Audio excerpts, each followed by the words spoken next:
ก็ขอสวัสดีเพื่อนๆครับสำหรับวันพุธที่23สิงหา2566ก็สำหรับคลิปนี้เรามาพูดคุยแลกเปลี่ยนความรู้เกี่ยวกับเรื่องของแผงโซลาร์เซลล์ที่เหมาะกับการเอามาใช้ในด้านการเกษตร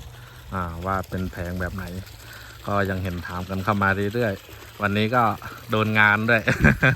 คือโดนปัญหานี่แหละที่ผมบอกให้ใช้โมโนแล้วเจ้าของก็ไม่ใช้วันนี้ก็ได้ผมไปติดตั้งเพิ่มสำหรับท่านที่อยากเก็บแล้วจบก็ควรที่จะฟังเอาไว้เนาะเก็บไปปฏิบัติเลยยิ่งดี ก็แผงที่ใช้แผงที่ใช้ก็เป็นแผงโมโนนะที่ใช้ตอนนี้มาดูผลงานก่อนอันนี้ตอนเที่ยงหน้าฝนนะครับเนี่ยออกได้แค่นี้ถึงจะออกแค่นี้แต่ก็ทำให้คะนาถล่มได้นะเนี่ยจุกเจ็บอยู่ คือตอนเห็นดูอยู่หัวแม่โป้ผมก็เอายางไปอุดคิดว่าคงไม่เป็นไรตื่นเช้ามาที่ไหนได้คะนาถล่มกลายเป็นดูดน้ำลงคลองเลี้ยงปลาทีหนึ่ง ก็ขำๆกันไปนะก็แผงที่เหมาะกับการเอามาใช้ในด้านการเกษตรก็ควรที่จะเลือกเป็นแผงโมโนทำไมต้องเป็นโมโน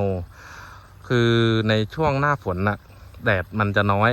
คือแสงมันจะน้อยมันทำให้แผงโพลีมันไม่ใช่ว่ามันไม่มีไฟมันผลิตไฟได้แต่ได้ไฟในปริมาณที่น้อยก็เหมือนบรรยากาศที่ผมถ่ายให้เพื่อนๆดูตัวเนี้ยคือที่ผมไปแก้ให้ของลุงวันเนี้ยมันไม่ไหลเลยนะปั๊มเป็นปั๊ม750เหมือนผมแผงเป็นโพลี380สี่แผงมันไม่ออกผมก็ยังงงอยู่ว่าเอ้ยทำไม4แผงมันถึงไม่ออกพอผมไปดูมาไฟมันออกมาน้อยแล้วก็โวลต์ก็น่าจะน้อยด้วยก็กลายเป็นต้องไปซื้อเพิ่มอีกกลายเป็นแบบอนุกรม3แผง2ชุดมันถึงจะออก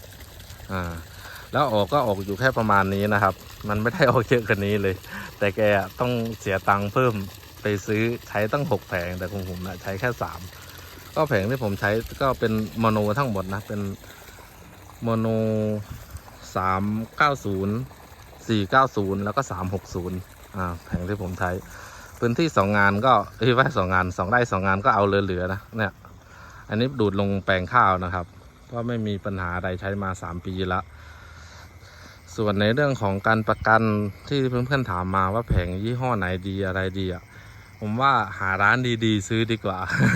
ก็ออนไลน์ก็จะมีบางร้านเขาก็ประกันแต่ประกันอะไรให้อยู่นะที่ผมเคยสั่งถ้าร้านแถวบ้านก็ต้องไปคุยเรื่องประกันกับเขาแบบให้ดีบางทีเอามาใช้อาทิตย์2 อาทิตย์มันไหม้ก็มีสาเหตุของการไหม้แผงบางแผงมันไม่สามารถที่จะอนุกรมแบบนี้ได้อนุกรมปุ๊บไหม้เลยอันนี้ของผมเป็นอยู่แผงหนึ่งที่แรกผมก็สงสัยตั้งนานก็คุยกันกับร้านถึงเรื่องประกันเรื่องอะไรอย่างนี้ดีๆ ก่อนที่จะใช้บริการเนาะอันนี้ก็ป้องกันการเจ็บตัวของตัวเองเพราะว่าแผงบางแผงมันขนานได้ไม่มีปัญหาแต่เอามาอนุกรมมันมีปัญหาทันทีเลยของยังไงผมเคยทำของลูกค้าไหม้ไป2 แผงแล้วเหมือนกันแต่ก็โชคดีที่เคลมได้ คือเสียบอนุกรมกันอยู่ดีๆแล้วมันก็ไหม้มันน่าจะเป็นเรื่องของคุณภาพอันนี้ก็คุยกับร้านให้รู้เรื่องนะโอเคครับสำหรับคลิปนี้ก็คงต้องขอจบคลิปไว้เพียงเท่านี้นะครับก็ในส่วนแผงโพลีทำไมผมถึงไม่อวยทำไมถึงว่าไม่ดีแผงโพลีถ้าท่านเอาไปใช้ในบ้านคือเป็นพวกออฟกริดแอบกริดอะไรพวกเนี้ย โอเคมันก็โอเคนะครับก็คือมันค่อนข้างที่จะผลิตไฟได้ดีในช่วงหน้าร้อนหน้าร้อนมันผลิตไฟได้ดีกว่าโมโน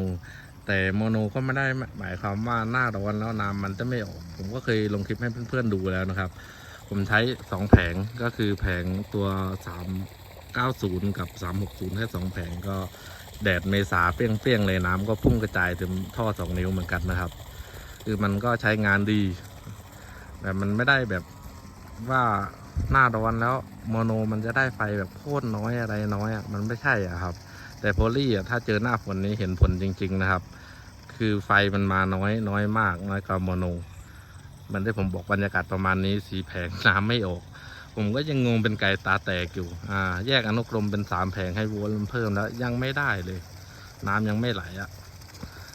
โอเคครับสำหรับคลิปนี้ก็คุยกันยาวเลยก็คงต้องขอจบคลิปไว้เพียงเท่านี้ครับก็ขอขอบคุณสำหรับการติดตามรับชมคลิปจนจบครับ